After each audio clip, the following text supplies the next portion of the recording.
Hey YouTube, this is 837 South Jersey.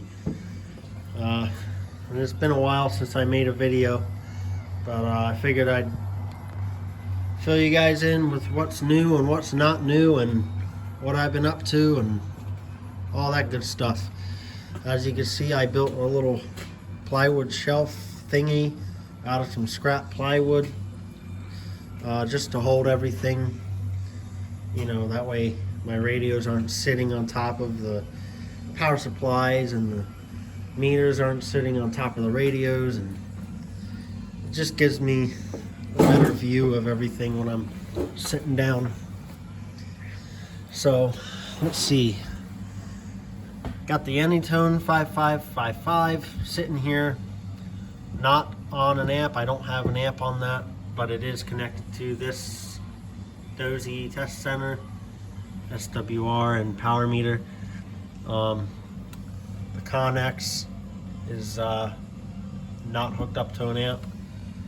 The unit in is hooked up to a KL203P, but I set the dead key for the unit in down to just under 2 watts, and I have all of them connected to this 3-way antenna switch, which was mounted over there on the wall, but I decided to move it so it's easier to reach. Got my scanner, my whatever you call this, internet Zello radio. Got my Motorola MCS 2000, which is programmed for GMRS. And then I got this little QTY or QYT Chinese ham radio, which again, I'm not licensed, so I do not transmit on it. Let's see, what else? Got the power supplies here. The Anytone, since that's my main talker, I have it on the D105, D104, sorry, D105, D104. I don't know, I think it's just a regular D104 that's someone painted black. I have a Silver Eagle, but that's got the 5-pin for a President radio. Let's see, what else? My truck. My Anytone 6666 is still where it was. I replaced that blue that faded to purple wire loom with black wire loom, and I have it connected to, I took the KL203P, put it inside the garage, and I have my KL400 in my truck, which I mainly keep off. I don't really use it unless I feel the need to. I made an aluminum bracket for it just so it'll sit up where I wanted it, and I zip tied it to my center console so I didn't have to drill any holes. Got the ferrite beads on that. Let's see, I know you guys have seen my antenna before. I did end up grounding it. I crimped it and soldered. Crimped it and soldered it. It's just a number piece of number 10 THHN. Sorry, it goes through that wire loom, and then the ground wire goes underneath here to a chassis bolt. I'm sorry, it actually goes behind here to a chassis bolt of some sort, which I did find out it was grounded. Let's see, I know you guys have seen the front of my truck before, and you remember that old brush guard I had. That was rusted out, completely rusted out, so where I could actually almost move it by hand. So I had my brother-in-law make me one custom. I used the same brackets that the original came with, but because they're not rusted, I think they're either steel or aluminum. I think they're steel, but I think they're powder coated. But yeah, took the light bar off and put the Hella 700s on with yellow LEDs, and they light up the road pretty well without blinding anybody, so it's better for me at night. Give you a better shot of that. I know it's aluminum, so it's not super tough, but it's not moving. It's not really meant for pushing cars off the road anyway. It's still just somewhere for me to mount my lights. Still got the original step bars on it. Obviously they're not factory, but this is what came with the truck when I bought it.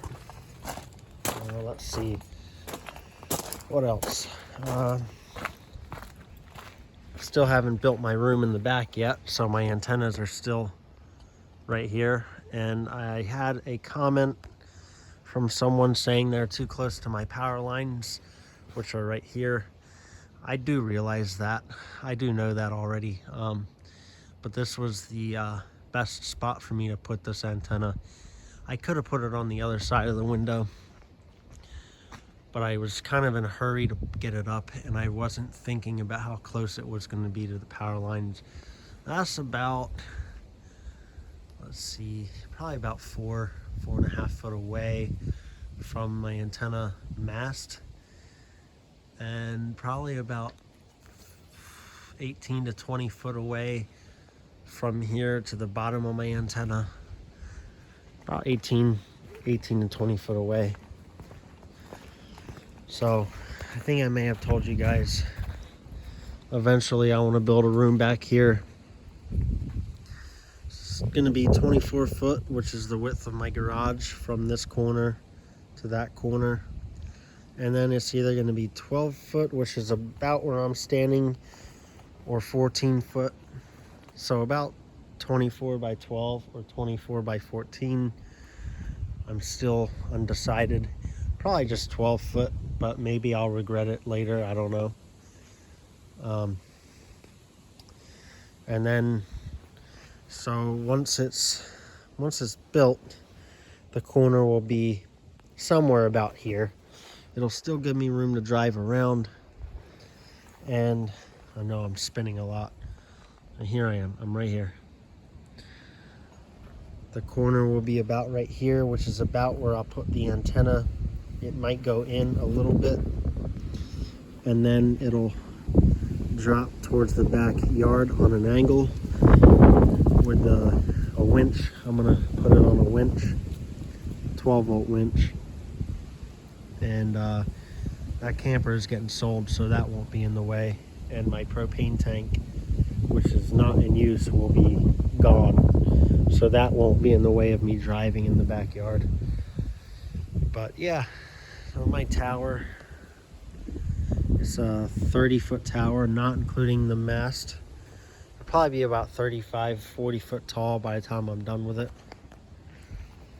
I'm gonna put my 4-element beam on top with hopefully a rotor, and then on top of that I'll put my whatever that is, Surio 18-foot aluminum rod.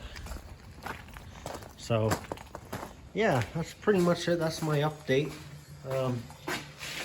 Nothing really new other than my shelf and me moving the KL400 into my truck, which does perform really well, by the way.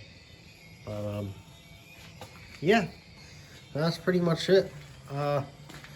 Also, I do really appreciate everybody's comments. I wasn't expecting that. As of right now, I have 64 subscribers, and at first I really wasn't thinking it would matter to me, but the more subscribers and the more comments I get, the more I really appreciate everybody's comments and, you know, concerns. People give me advice on on my comments, and I really enjoy it. So if I haven't gotten back to you, I do apologize. It's not that I have like a million subscribers and I just can't keep up. It's just that besides being at home right this minute, I'm an average guy with a job and a wife, so I am busy. But no, I do appreciate everything everybody has said to me so far. Nobody has given me any attitude or putting me down for anything. I really do appreciate everything. Even those people who just subscribe and give me a thumbs up to you guys. I appreciate it. Oh, also, my wife's not here right now, but her Anytone Smart CB, I have it squelch turned down, to where it doesn't make noise when she doesn't want it to. It works really well. I've gotten about 12 miles out of it usually from my truck to her car, about 12-mile range, which for her and I is just good enough. If I go to the grocery store and I'm on my way, I'll ask her if there's anything she needs. Just silly little husband and wife things that is easier than texting while driving. You know what I mean? So, and she actually does enjoy it. She calls me on it sometimes. I have her on 33, which for some reason is noisy right now. But yeah, I have her on 33, and on her way home from work, she'll call me on the radio, and I'll hear her in the garage, and I'll run out and talk to her. So she likes it. She actually got some good use out of it about 2 weeks ago.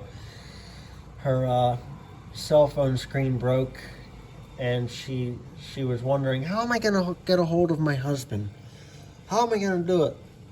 And it's funny because by the time she got on our road, she remembered she had the CB in her car and she used it. And ever since then, if I'm near my radio or if I'm in my truck, she'll shout out for me. I keep my radio in my truck on dual watch, which I have 24 for my local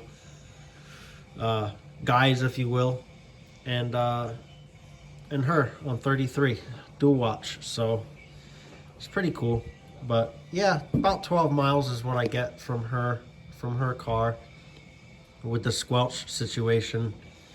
If she didn't mind that squelchy noise every once in a while, that does happen, we'd probably get a little more distance.